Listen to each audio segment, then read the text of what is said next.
For years, Richard Carpenter carried a silence heavier than any melody he ever composed. The world adored the music he created with his younger sister Karen, but few knew the storm brewing behind their polished harmonies. Karen Carpenter had a voice that could move millions, yet her life unraveled in ways that left her family shattered. Richard watched it all from the closest seat possible, her brother, her partner, and eventually, her survivor. Now, looking back, he has revealed truths that once stayed locked behind closed doors.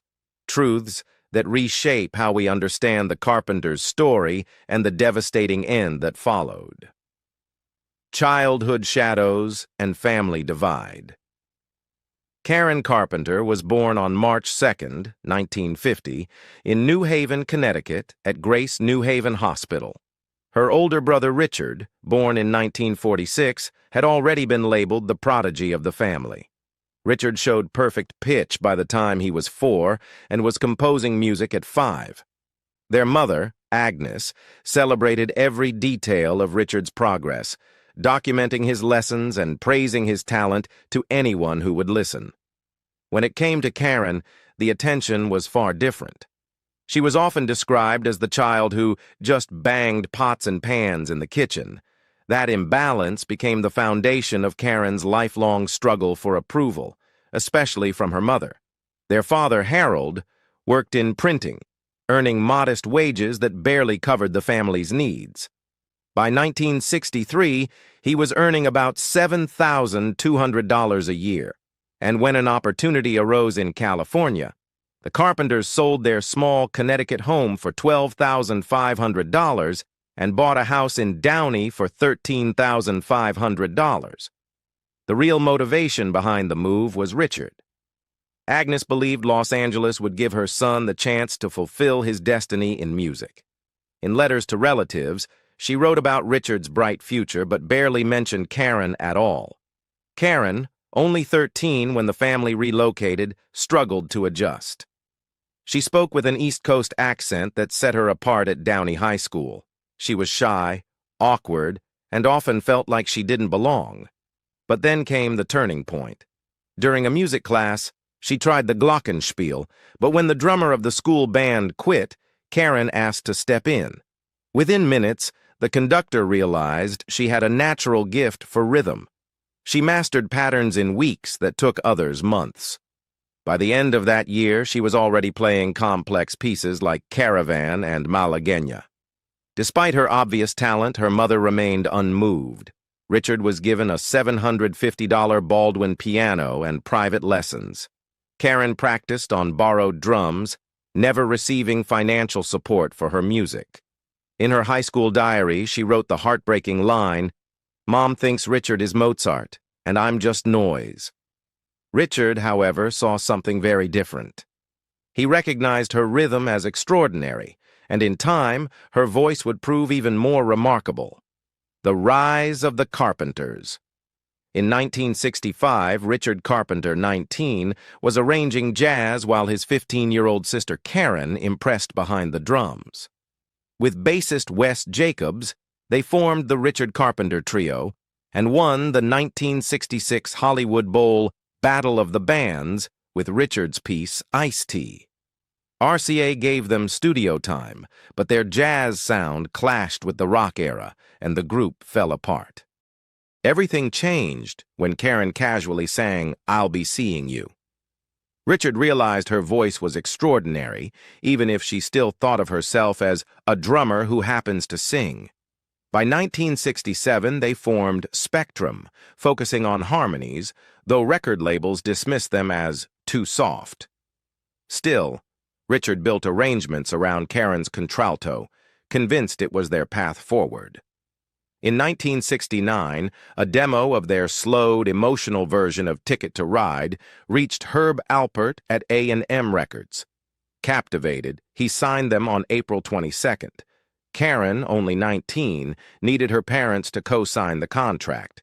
Their debut album, Offering, later Ticket to Ride, wasn't a major hit, but showcased Karen's drumming, vocals, and even bass playing. The world was beginning to hear the voice that would soon define a generation.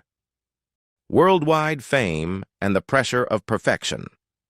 The turning point came on July 25, 1970, when the Carpenters released They Long to Be Close to You. Within weeks, it soared to #1 on the Billboard Hot 100, staying there for 4 consecutive weeks. The siblings, once struggling to find a label, were suddenly household names. The album Close to You followed, reaching #2 in the United States and #1 in Canada. Karen was just 20 years old, and her voice was now one of the most recognizable in America. Only months later, they released We've Only Just Begun, a song originally written for a bank commercial by Paul Williams and Roger Nichols. Richard heard potential and persuaded Williams to expand it. Released in August 1970, the song reached #2 on the Billboard Hot 100 and spent 7 weeks at #1 on the Adult Contemporary chart. Couples across America began using it as their wedding song, and its hopeful lyrics became a cultural anthem. In just 1 year, the Carpenters had achieved what most musicians could only dream of: multiple hit singles, sold-out concerts, and Grammy Awards, including Best New Artist in 1971. Yet behind the success, the cracks were already forming. Karen was naturally shy and preferred the security of her drum kit. On stage, hidden behind her Ludwig set, she felt safe. But audiences wanted to see her face. Critics complained there was no focal point during concerts, and management pushed her to step out from behind the drums. By 1972, her appearances at the kit were limited to short showcases, while most of the show required her to stand at the microphone, exposed and anxious. She admitted in interviews, "I consider myself a drummer who sings," but even that identity was being taken from her. The fame also intensified family tensions. Though Karen's voice had become the centerpiece of their success, her mother, Agnes, continued to favor Richard. She publicly praised his genius as arranger and composer while brushing aside Karen's achievements. Richard's perfectionism also weighed heavily.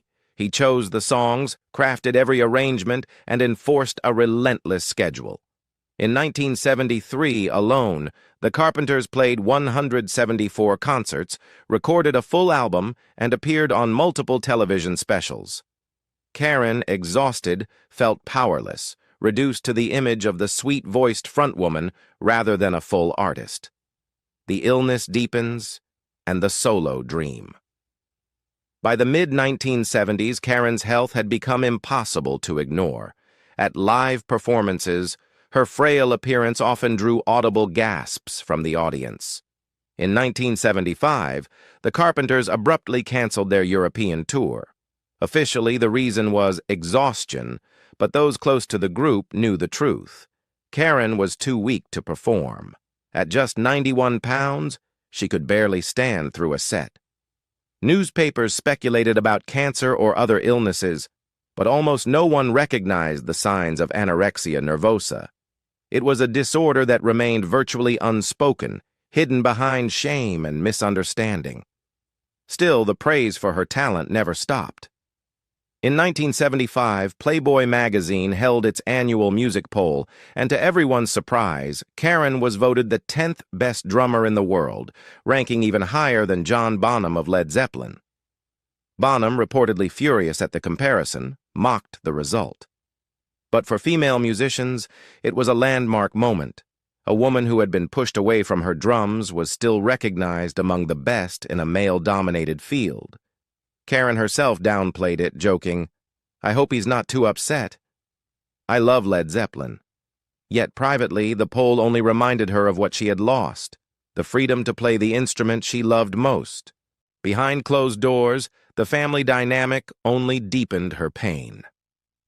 When she finally sought professional help in the early 1980s, therapist Stephen Levenkron invited her parents to join a session.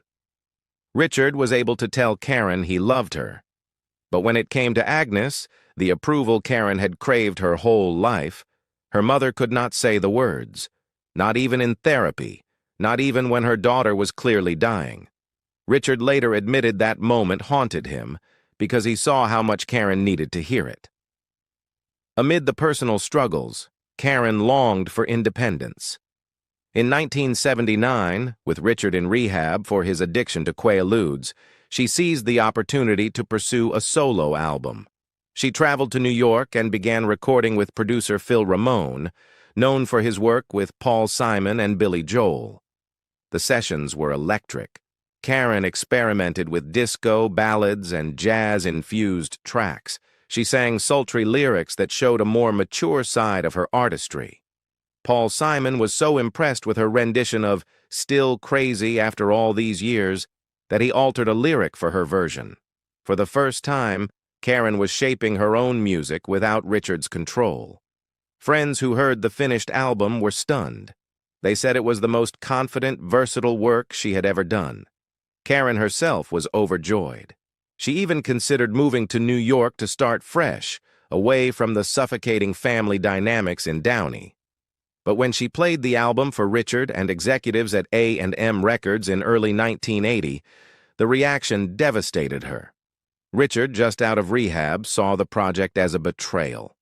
Herb Alpert called the album unreleasable. Despite praise from industry insiders, the label shelved it. Karen was charged $400,000 to cover the recording costs, deducted from future Carpenter's royalties. A marriage of lies and the final spiral. Just as her solo dream was collapsing, Karen believed she had finally found love. In June 1980, she met Thomas James Burris, a real estate developer 9 years older than her. Charming and polished, he seemed to be the stability she longed for. Within 2 months, they were engaged, shocking even her closest friends. Karen had always dreamed of marriage and children, and she convinced herself that Burris could give her the life she craved outside the stage lights. The wedding was set for August 31st, 1980, at the Beverly Hills Hotel. On the surface, it was a fairy tale. But days before the ceremony, Karen discovered a devastating truth. Burris had undergone a vasectomy years earlier and had no intention of reversing it. For Karen, who desperately wanted children, the news was crushing. She turned to her mother for support, but Agnes was unmoved. The invitations had been sent, the hotel was booked, and the family reputation was at stake. "You made your bed. Lie in it," she reportedly told her daughter. With no one to stand beside her, Karen walked down the aisle with a broken heart. The marriage quickly deteriorated. Burris was not wealthy as he had presented himself. In fact, he was drowning in debt. He began borrowing enormous sums from Karen, $35,000 here, $50,000 there, draining the fortune she had built from years of tours and recordings. At dinners, she often arrived in dark sunglasses, hiding tears. Friends recalled her breaking down in public, terrified to go home. Burris mocked her frail body, calling her a bag of bones, and insisting no one would ever love her. The abuse deepened her illness. By 1981, Karen's health was spiraling. She was consuming as many as 90 laxatives a day, along with thyroid medication under a false name to boost her metabolism. Her weight dropped to a shocking 77 pounds. She confided in her brother that she needed help, and eventually sought treatment with psychotherapist Stephen Levenkron in New York. There, she tried to confront her eating disorder head-on. At one point, Levenkron confiscated the medications she had been abusing. But progress was slow. Karen was under enormous pressure to recover quickly, to keep performing, to keep producing. She longed for a quick fix, yet no such solution existed. In September 1982, Karen was admitted to Lenox Hill Hospital in New York. Doctors placed her on intravenous nutrition. She gained 30 pounds in a matter of weeks, but the sudden change put dangerous strain on her weakened heart. The final days and Richard's painful silence. In the final weeks of her life, Karen Carpenter appeared to be turning a corner. On December 17, 1982, she sang Christmas carols for her godchildren and their classmates at the Buckley School in Sherman Oaks. It would be her last performance. On January 11, 1983, She attended a celebration for the 25th anniversary of the Grammy Awards. Friends like Dionne Warwick noticed that, though still frail, Karen was unusually vibrant that night. She smiled, laughed, and even joked, "Look at me! I've got an ass." It seemed like a glimmer of hope. On February 1st, Karen visited Richard. They spoke about future plans for the Carpenters, even touring again. But 3 days later, the fragile balance collapsed. On the morning of February 4th, 1983, Karen was preparing to sign divorce papers. At her parents' home in Downey, she collapsed in a walk-in closet. Paramedics arrived to find her heart beating just 6 times a minute. She was rushed to Downey Community Hospital but pronounced dead at 9:51 a.m. She was only 32. Her funeral, held on February 8th at Downey United Methodist Church, drew nearly 1,000 mourners, including Olivia Newton-John, Petula Clark, and Dionne Warwick. Her estranged husband, Thomas Burris, placed his wedding ring into her casket. Karen was buried at Forest Lawn Memorial Park in Cypress, California, and later reinterred alongside her parents in Westlake Village. The autopsy revealed the truth. She had died of heart failure caused by emetine cardiotoxicity, the result of years of anorexia and ipecac abuse. For Richard, the loss was devastating. He had been at her side from the first rehearsal to the last conversation. In interviews years later, he admitted he had seen the warning signs but hadn't known how to stop them. He spoke about the therapy session when he told Karen he loved her, while their mother could not say the same. He recalled the moments when Karen pushed him to seek help for his addiction, even as she refused to acknowledge her own illness. He has said that living without her felt like losing a part of himself. Yet Richard devoted his life to preserving her legacy. He remastered their recordings, released compilations, and in 1996 finally allowed Karen's solo album to be heard by the public. What she once called Our Record with Phil Ramone became a bittersweet glimpse of what could have been. To this day, her voice remains one of the most beloved in music history, warm, haunting, and unforgettable. But for Richard, every note carries both pride and pain. Behind the harmonies was a sister he couldn't save, and the silence he carried for decades was born of grief too deep for words. Karen Carpenter's music still touches millions, but her real story is far more heartbreaking than the world ever knew. Richard has finally shared the truth, not just about her voice, but about her suffering. What's the Carpenters' song that means the most to you? Share it in the comments, and don't forget to subscribe for more stories of music's hidden tragedies.